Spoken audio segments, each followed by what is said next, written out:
Hello friends, welcome to Vino garden. இந்த long வீடியோவில் நீங்கள் எதை பற்றி பார்க்க போகிறீங்கன்னா, மண்கலவை பற்றி தான் பார்க்க போகிறீங்க. நம்ம சப்ஸ்கிரைபரும் ஒருத்தர் கேட்டிருந்தாங்க.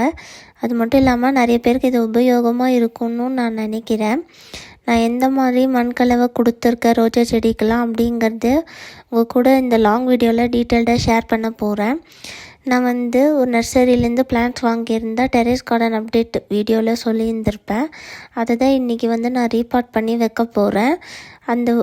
அதை எப்படி பண்ணியிருக்கேன் அப்படிங்கிறத உங்கள் கூட நான் இப்போது இந்த லாங் வீடியோவில் எக்ஸ்பிளைன் பண்ணுறேன்.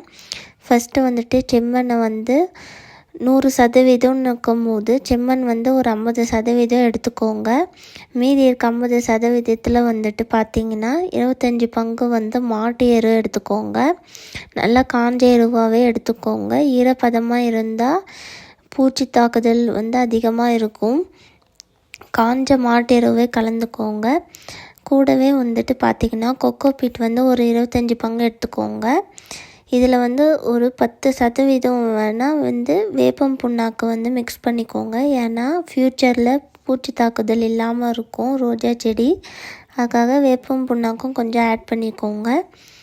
இப்போது 100%ல் 50% ரெட் சாயில், மீதி 50ல் 25 கொக்கோ பீட்டு, அதுக்கப்புறம் 25 மாட்டு எரு, இது எல்லாமே சேர்ந்து கலந்து நல்லா மிக்ஸ் பண்ணி விட்டுக்கோங்க. மிக்ஸ் பண்ணி விட்டுட்டு ஃபஸ்ட்டு ஒரு தொட்டி எடுக்கிறப்போ கொஞ்சமாக மணல் போட்டுட்டு அதுக்கப்புறம் நீங்கள் செடி வைக்க பாருங்கள்.